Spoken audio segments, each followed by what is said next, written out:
Okay. Okay. How will it start with unit development? That's something I was wondering. How do you think about, well, for Terran, Widow Mine would be perfect in terms of gameplay? This should really go back to David, really, because he starting development of a unit. I mean, I kind of know, but I'm focused on the campaign. Okay. So, Well, you could ask so for a campaign. sure. So campaign. Well, okay. We try to make something awesome and overpowered for the player to play with. So in the campaign. So we don't really concern ourselves with the balance that like David concerns himself with, of course, the overall game balance. So for us though, it's just like we might take a unit that actually was developed for multiplayer and then was cut, and we're like, well, that's fine for us, so let's keep using it, and we'll just so we start off with that, and then we'll just take it to levels, you know, an overpowered level, fun to play with. And yeah, when you're talking about the campaign, I really liked, before now, I didn't start playing the campaign yet, but I really liked already all this Twitter characters being introduced, and the website with the laboratory stuff. That was really already getting you into the mood of the story. Are you planning to increase that level, like for people which are not directly in the game, but to be confronted with the topic of the game even outside the game? I mean, I'm sure we're going to continue to do stuff like that. I don't know of anything specific, but yeah, I mean, it was pretty awesome to see that, just as I was experiencing it as well. So, yeah.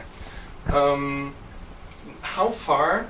That's, I think, also rather for David. How far can you predict a meta game development? I think when you're introducing units, you expect certain developments in the gameplay, but I think oftentimes things happen which you cannot really predict. Like, how do you deal with that?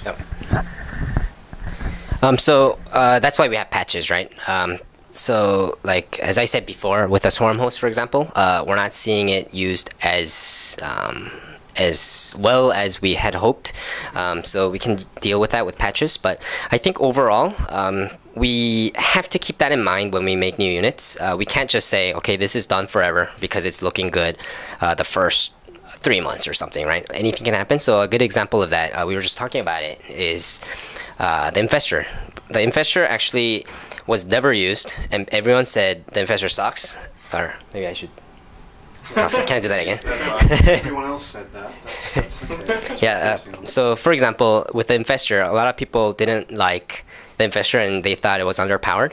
So we buffed it sometime in the middle of Wings of Liberty, and we're actually nerfing it to the point where it originally was, which kind of shows if we just left it, maybe it was fine. But because it's not such a fixed process, but more so about, like, not just about the fixed numbers, but also about how pro players are playing with the unit, we have to really always be watching, and we have to react accordingly if the need ever arises. But with that said, I want to just point out once again that we do want to take our time when we make changes, because anything like that can happen. So, like, if we buffed, say, like Swarm Host right now, maybe in 2 weeks, maybe it's a little too OP, right? So we want to really make sure that a unit is in the correct place, or if it's not, then we want to take our time to really make sure what the correct fixes are. Related to that, how far goes your data mining in StarCraft? Because I was once, I had a lecture about data mining in games, that was really interesting. I was wondering how far the development went. How much do you get out of the, like, do you really get a statistic how many units of that have been built and of that, and how do you like process that? Yeah, so we try many things. So for example, some of the not as useful stats that we gathered were we worked out the math so that so we had it figured out down to, like, if you build a carrier or if you build 6 carriers, how much does that increase your win percentage, or how much does that decrease your win percentage? Stuff like that felt not as useful, and our best guess is because units come into play at different points of time. So for example, maybe this game was 90% over at the 8-minute mark, and then I just decided to play for another 30 minutes, maybe to toy with my opponent. And in that case, the stats kind of get messed up. But in StarCraft, it's really hard to say when the game has ended, so we can't really filter out that part of it. Whereas the more useful stats that we see are things like adjusted ratings.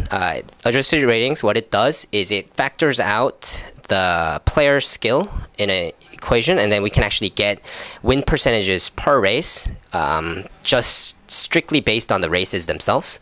So something like that is very useful, and we watch it on a weekly basis pretty much to really make sure that nothing is off that week and onwards in every matchup. Okay. Yeah, if it's a short one, yeah. time for My last question.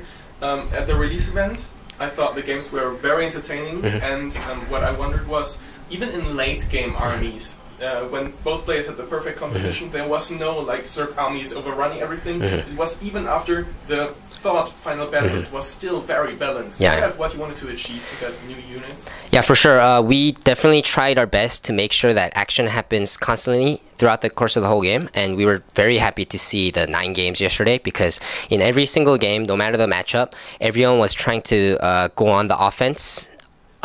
So it was pretty much players taking turns. Like if I'm not on the offense, then I'm getting attacked, and vice versa, right? So something like that I think is a lot more exciting to see than, say, like in Wings of Liberty we had the Broodlord and Infestor combination, where it's just Zerg player sits back as long as possible. That's not very exciting to see, especially if it's repeated over multiple games. So we were really excited to see how it turned out in Heart of the Swarm, and hopefully it continues, and if it doesn't, then we'll always be watching. Great, thank you. Yeah. We'll always be watching. What a great way to end. May I ask only one to Jason? If the answer is 30 seconds or less. Okay. I will Okay. do my best. Blizzard is famous for their Easter eggs and level design, and are there some Easter eggs and HOTS and? Oh yes. Oh yes. Now well, all right. Just hint. It's watch the ice. I'll just say that. Okay. Okay. Cool. That's definitely less than 30 seconds. Perfect.